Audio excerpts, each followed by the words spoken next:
بسم اللہ الرحمن الرحیم الصلاۃ والسلام علیک یا سیدی یا رسول اللہ وعلی آلک وصحابک یا سیدی یا حبیب اللہ۔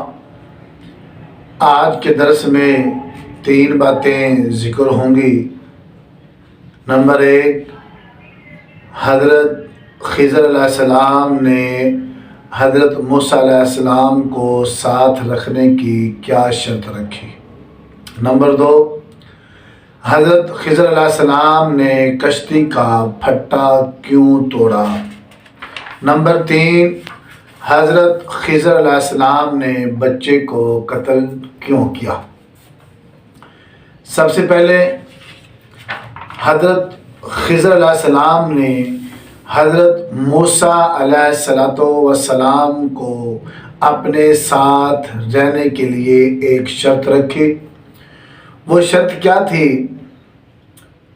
کہا اگر آپ میرے ساتھ رہتے ہیں، میرے ساتھ رہنا چاہتی ہیں تو مجھ سے کوئی سوال نہ کرنا، کوئی بات نہ پوچھنا جب تک میں خود اس کا ذکر نہ کروں۔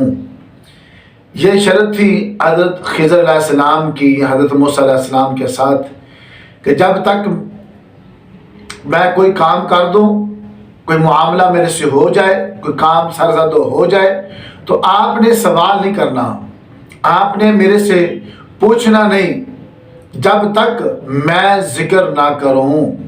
تو اس پر حضرت موسیٰ علیہ السلام نے کہا کہ میں انشاءاللہ تعالی صبر کروں گا اور آپ کے حکم کی فرما برداری کروں گا، آپ کے حکم کو مانوں گا، جس پر حضرت خضر علیہ السلام نے اپنے ساتھ رہنے کی اجازت عطا فرمائی۔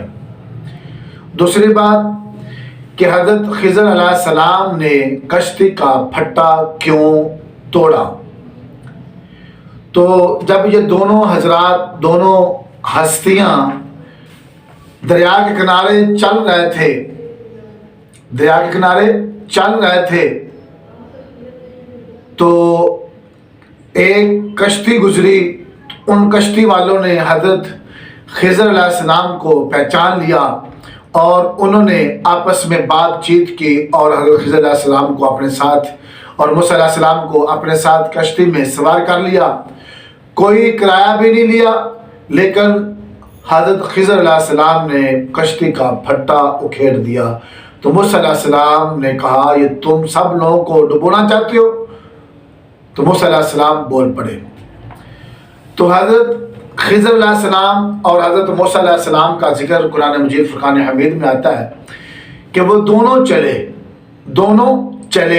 حالانکہ پہلے درس میں بیان ہو چکا ہے کہ حضرت موسیٰ علیہ السلام جب حضرت خضر علیہ السلام سے ملنے کے لیے مجمع البحرین تشریف لائے تھے تو آپ کے ساتھ آپ کا ایک خادم بھی تھا، یوشع بن نون، وہ بھی تھے، لیکن قرآن میں 2 کا ذکر ہے، تیسرے کا ذکر نہیں۔ اس کی مفسرین 2 وجہ بیان فرماتی ہیں۔ ایک وجہ یہ کہ وہ جو خادم تھا حضرت یوشع بن نون علیہ السلام، وہ دونوں کے تابع تھا، اس لیے اس کے ذکر کی ضرورت کو محسوس نہ کیا، اس کا ذکر الگ سے نہ کیا، یا یہ وجہ ہو سکتی ہے۔ دوسری وجہ یہ کہ حضرت موسیٰ کلیم اللہ علیہ السلام نے حضرت یوشع بن نون کو بنی اسرائیل کی طرف واپس لٹا دیا ہو۔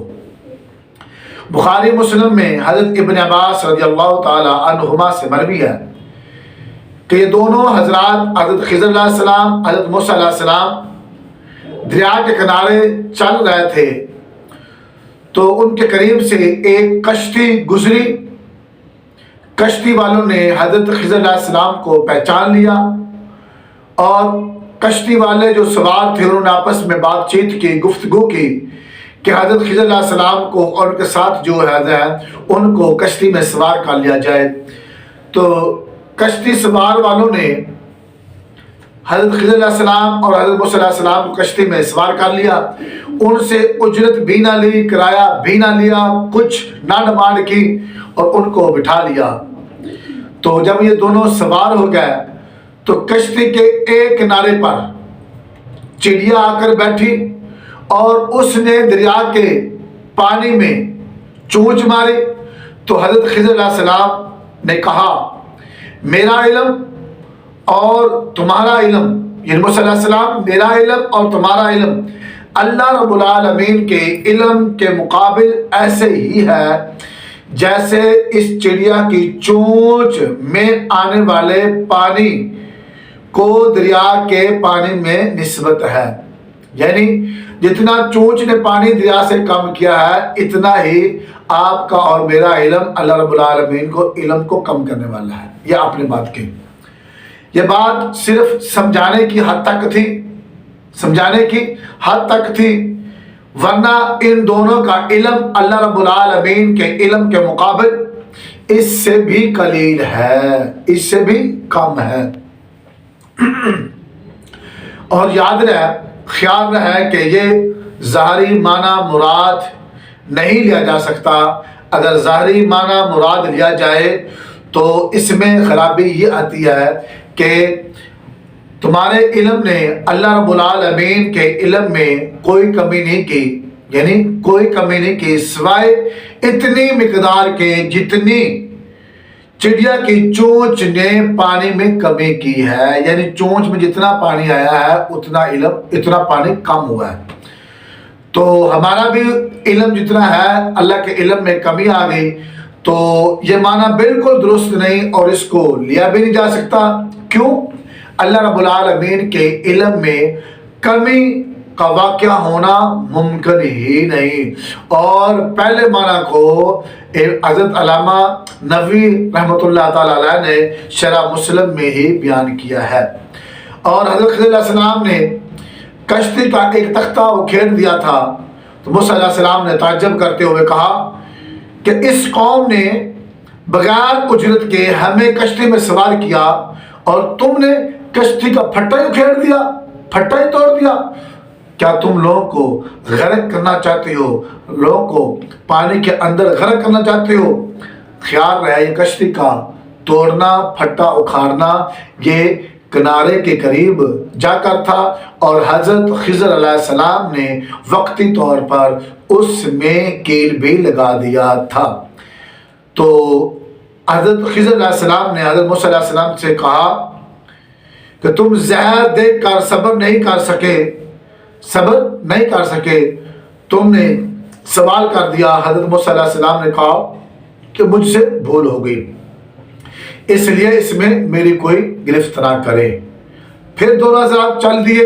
जो तीसरी बात मैंने कही थी कि हज़रत खिज़र अलैहिस्सलाम ने बच्चे को कत्ल किया। क्यों किया? उसकी वजह यह है कि जब ये दोनों हज़रात चल दिए, चलते चलते रास्ते में एक बस्ती आई, वहाँ से उनका गुज़र हुआ और वहाँ लड़के खेल रहे थे। एक लड़का उनमें जिसका नाम जसूर या जनबतूर था, वो लड़का तमाम लड़कों से खूबसूरत, हसीनो जमील, साफ सुथरा था। हज़रत खिज़र अलैहिस्सलाम ने उसको सर से पकड़कर उसका सर तन से जुदा कर दिया, उसको कत्ल कर दिया। एक और रिवायत में है कि हज़रत खिज़र अलैहिस्सलाम ने बच्चे को उल्टा लटाकर ज़िबा कर डाला, ज़िबा कर दिया। जब हज़रत खिज़र अलैहिस्सलाम ने बच्चे को ज़िबा किया, कत्ल किया, तो मूसा अलैहिस्सलाम ने बड़े गुस्से में जोरदार आवाज से कहा, ये तुमने कितना बुरा काम कर दिया कि एक नाबालिग बच्चे को कत्ल कर दिया जो साफ सुथरा, गुनाहों से पाक था, इस पर कोई किसास भी नहीं था। ये ऐसा काम तुमने क्यों किया जो सरासर अक्ल के खिलाफ है? हज़रत खिज़र अलैहिस्सलाम ने कहा कि मैंने जो कहा था कि तुम सब्र नहीं कर सकोगे। तो मूसा अलैहिस्सलाम ने फिर कहा, इसके बाद अब, यानी पहले भी मैंने सवाल किया, अब दूसरी मरतबा भी सवाल किया, अब अगर तीसरी मरतबा मैं सवाल करूं, अगर इसके बाद मैं तुमसे कोई सवाल करूं तो फिर तुम मुझे अपने साथ ना रखना और हमारा रास्ता जुदा हो जाएगा, मैं आपको छोड़ दूंगा, क्योंकि उस वक़्त तुम्हें मेरी तरफ से उज़र हासिल हो जाएगा।